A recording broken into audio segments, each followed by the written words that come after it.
자, 여러분 안녕하세요. 반갑습니다. 오늘도 돌아온 베타의 모시는 구독세요 시간. 와우. 네, 안녕하십니까. 네. 베타입니다. 오늘은 어떤 아이를 안고 계신데요? 뭔가요 이게? 어떤 애인가요? 네, 얘는 어디서 온?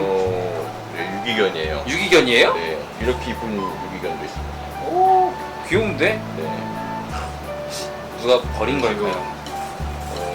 모르게 버리신 것 같진 않고 혹시 잃어버리시지 않았나 하는데 지금 기다리고 있어요. 주인분 아하. 나타나기를. 혹시 주인분이 안 나타나시면 분양이 되는 건가요? 네, 지금 분양하실 분은 지금 줄을 서 계십니다. 아 진짜요? 네. 그 정도예요? 네. 와, 대박이다. 제가 만약에 안 나타나시면 지금 심사를 해서 좋은 분한테 분양하겠습니다. 알겠습니다. 네, 그럼 오늘 질문 시작하도록 하겠습니다. 이중원님의 질문입니다. 저희 강아지가 45일 정도 됐는데 목줄은 몇 개월에 채워야 할까요? 라고 하시네요. 일단 45일 됐으면 완전 애기거든요. 아. 네, 애기니까 애기한테 목줄 채울 건 없고요. 이제 나가 산책할 때 보통 채우시니까 접종 다 끝나고 네, 항체 검사 끝나고 항체 잘 생겼다고 이제 판정되면 그럼 이제 산책 나가실 때 그때 채우시면 되고, 만약에 강아지가 너무 말을 안 듣는다 그러면 이제 그 전이라도 집 안에서 목줄을 채워서 뭐 훈련 같은 거 시킬 수 있을 것 같아요. 아, 집안에서도 훈련을 목줄 채우고 훈련이 가능한가요? 근데 이제 그 얘네들은 서열이 중요하잖아요. 그래서 뭐 보통 이제 집에 꼬마들 말 안 듣고 그럴 수 있거든요. 그래서 그럴 때는 이제 약간 목줄로 내가 너보다 힘이 세 뭐 이런 거를 보여주는 것도 한 훈련의 방법이긴 하거든요. 아, 어린 아이들한테 함부로 대하지 않도록. 또는 이제 엄마. 그렇군요. 좋은 꿀팁인 것 같습니다.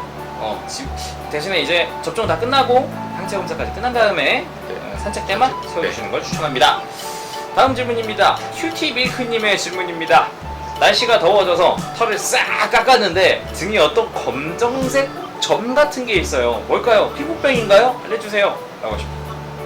네, 이것도 제가 사진이 없어서 모르겠는데, 만약에 큐티밀크님의 강아지가 나이가 많은 애다라고 한다 그러면은 그거 있어요. 나이가 많아서 생기는 검버섯 같은. 그쵸, 검버섯 같은, 예, 그런 거일 수도 있고, 피부병이 아니라 그냥 자연스럽게? 색소 침착 이런 거일 수 있어요. 만약에 피부병이라고 한다 그러면 이제 뭐 발적이 되거나 비듬이 생기거나 뭐 염증이 있거나 그런 게 있겠죠. 근데 그냥 검정 색깔 점만 있다라고 한다 그러면 색소 침착의 가능성이 많아요. 그러면 제가 말씀드린 것처럼 나이가 많아서 검버섯처럼 생긴 거일 수도 있고, 아니면 옛날에 피부병이 있었는데 그게 그냥 어느 정도 치유가 되고 난 흔적들, 그런 거일 수도 있어요.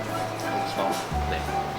혹시 둘 다 아니라면 병원 빨리 가시기 바랍니다. 네. 다음 질문입니다. 플리라님의 질문입니다.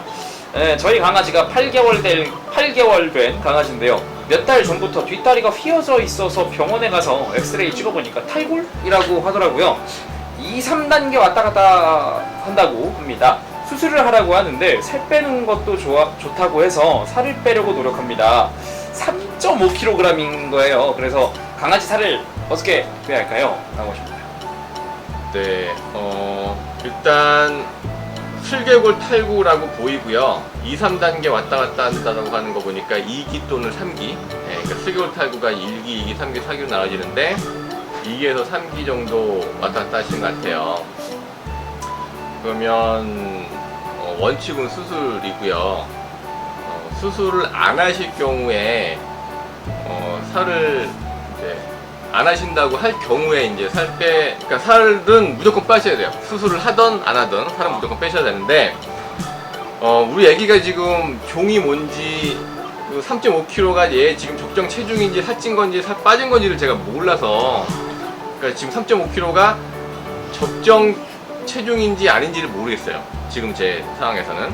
근데 만약에 이제 3.5kg가 얘한테 좀 무거운 몸무게다라고 추정을 하면 강아지 살을 어떻게 빼냐면 사람 살 빼는 거랑 똑같죠. 유산소 운동인가요? 네, 덜 먹고 운동 많이 하고. 네, 그러니까 지금보다 밥을 덜 주시고, 그 다음에 산책이라든가 뭐 운동 같은 거를 많이 시키셔야 되는데 애가 탈골이 있기 때문에 또 운동을 또 그렇게 또 많이 할 수도 없어요.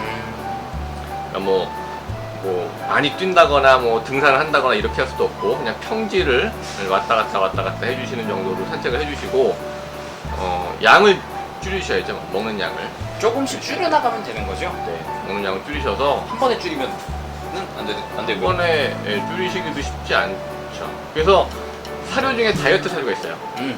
네, 다이어트 사료를 먹이시고 또는 관절 사료가 있거든요. 관절이 아픈 애들이 먹는 사료가 있어요. 그거 같은 경우에도 살을 안 찌고 관절에 좋은 성분들이 많이 들어있기 때문에 그 사료를 먹이시되 좀 적게 먹이셔야 되겠죠. 적게 먹이셔서 살을 빼시고 그렇게 해서 이제 애기가 어떻게 되는지를 보시고 그럼에도 애가 계속 다리를 아파하고 들고 절고 하게 되면은 수술을 시킬 수밖에 없으실 것 같아요. 다이어트 사료.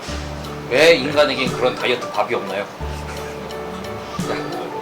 어쨌든 살을 빼실 때는 다이어트 사료를 먹이면서 조금씩 운동하라. 아니면은 그런 건 어떤가요? 수영?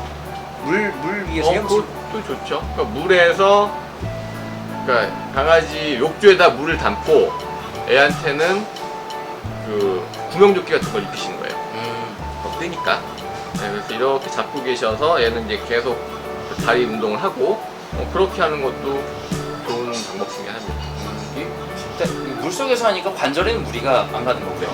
네. 이것도 하나의 좋은 방법일 것 그러니까 같아요. 애기를 때 들어서 그러니까 닿지 않고 물에서만 이렇게 왔다 갔다 그 다리 운동하게 그렇게 해주시면 좋을 것 같아요. 오늘 한 건 했네요. 네, 아주 좋은 팁입니다. 자, 오늘 이분은 굉장히 질문이 많습니다. 사과민트님의 질문인데요. 네. 너무 질문이 많으셔서 오늘 다른 두 분을 좀 줄였어요. 네, 양이 좀 많습니다. 근데 되게 중요한 질문이에요. 저희 강아지가 7개월 푸들인데 푸들이 쓸개골 탈구가 잘 된다고 하더라고요. 근데 저희 강아지가 푸들인데 쓸개골 탈구가 됐다고 결론적으로 일단 쓸개골 탈구가 됐다고 하십니다. 네. 근데 3기라고 하더라고요. 4기까지 있다고 하셨죠? 네. 3기면 꽤 심각하군요. 수술을 하는데 가까운 병원에서 하는 게 나을까요? 아는 사람한테 하는 게 나을까요? 또 수술하고 나서 부작용은 없나요? 그리고 수술하고 나서 주의할 점도 알려주세요. 그리고 마지막으로 수술하기 전에 캔을 줘도 되나요? 알려주세요. 처음 강아지를 키우는 거라 많이 걱정됩니다. 네, 첫 번째 질문.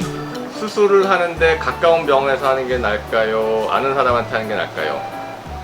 정답은 수술을 잘하는 데서 하셔야 돼요. 네, 가까운 것도 필요 없고 아는 분도 필요 없어요. 수술을 잘하는 병원에 가셔서 수술을 하셔야죠. 쓸개골 탈구 같은 경우에는 그래도 되게 큰 수술이거든요.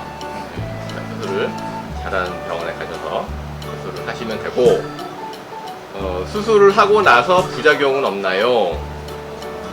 그러니까 수술 자체는 쓸개골 탈구의 수술은 그 제자리를 벗어난 뼈를 제자리로 집어넣어주는 그런 수술이거든요. 근데 그 수술하기 전에 이미 관절이 많이 망가져 있다라고 한다 그러면 수술을 한다고 하더라도 관절 자체를 좋게 할 수는 없거든요. 이미 망가져 있기 때문에. 그래서 그러니까 관절이 망가지지 않은 상태에서 밖으로 빠져 있는 것만 제자리에 넣어서 되게 좋아질 수가 있어요. 그러니까 주저앉았던 못 썼던 애도 뛰어다닐 수 있거든요. 근데 관절이 망가진 상태라고 한다 그러면 관절염이 심해서 그러면은 이제 수술을 하더라도 그 부분은 계속 아프겠죠. 3기면 어느 정도인가요? 관절이 3기면 망가져 있을까요? 어떡할까요? 근데 애가 어려요. 7개월 푸들이기 때문에 제가 볼 때는 관절이 이렇게 망가져 있을 것 같진 않아요. 그래서 부작용은 제가 볼 때는 3기 정도의 어린애면 물론 이제 열어봐야 알겠지만 그렇게 뭐 심한 부작용이 있을 것 같지는 않고요. 수술 잘 되면은 잘 뛰어다니고 할 것 같아요. 그리고 수술하고 나서 주의할 점은 그거죠. 살을 찌게 하시면 안 되고, 막 살찌면 재발의 위험성이 아무래도 이제 관절에 무리가 가니까, 그 다리가 4개인데 무게가 무거워지면은 그 다리 하나당 견뎌야 되는 무게가 많기 때문에 살 찌지 않게 해주시고 그 다음에 무리한 운동 점프를 한다거나 등산을 한다거나 뛰어오르고 뛰어내리고 하는 그런 무리한 운동들은 못하게 해주시고, 그리고 평지만 이렇게 산책 같은 거 해주시고요. 네, 그렇게 해주시면 되고요. 수술하기 전에 캔을 줘도 되나요? 네, 그러니까 뭐 수술하기 전에 영양식으로 캔을 주시는 건 좋은데 수술 직전에는 주시면 안 돼요. 수술 직전에는, 그러니까 적어도 수술하기 6시간은 금식해야 되니까, 예, 캔 주시면 안 되고, 뭐 수술하기 전에 그냥 일반적으로 뭐 일주일 전이라든가 뭐 이틀 전, 3일 전에는 캔을 주시는 것도 뭐 크게 무방한데, 직전에는 금식 하시면 됩니다. 이렇게 좀 뭔가 어떻게 보면 되게 중요한 질문이죠. 수술에 관련된 전후 관리니까 어떻게 쓸개골 탈구가 굉장히 좀 많이 일어났나 많습니다. 봐요. 네, 많아요. 그러니까 이런 소형견들, 말티즈, 푸들, 포메 이런 애들한테 쓸개골 탈구가 되게 많고요. 왜 소형견한테 어려서 또 작아서 좀 가볍지 않나요? 관절에 무리가 좀 덜 가는. 선천적인 게 많아요. 아, 네, 그러니까 선천적인 게 70-80%, 그다음에 후천적인 게 20-30% 정도 되거든요. 그래서 이제 얘네들이 쓸개골 탈구가 많은 애들, 쓸개골 탈구가 있는 애들이 새끼를 낳으면은 애들도 또 쓸개골 탈구가 있는 애들이 많거든요. 유전이에요? 네. 근데 이제 우리나라 같은 경우가 뭐 쓸개골 탈구가 있다고 얘는 애를 낳으면 안 되겠네 뭐 이렇게 뭐 지키지 않으니까 탈구가 많고요. 그래서 수술을 많이 합니다. 그렇군요. 최대한 일단 살이 안 찌게 하고 너무 무리한 운동을 하지 않는 게 좋을 것 같습니다. 네, 그리고 아까 말씀드린 관절 영양제 같은 거 꾸준히 먹여주시고. 그렇군요. 이게 관리가 굉장히 중요한 것 같습니다. 사과미트님, 푸들한테 좋은 것만 먹이시기 바랍니다.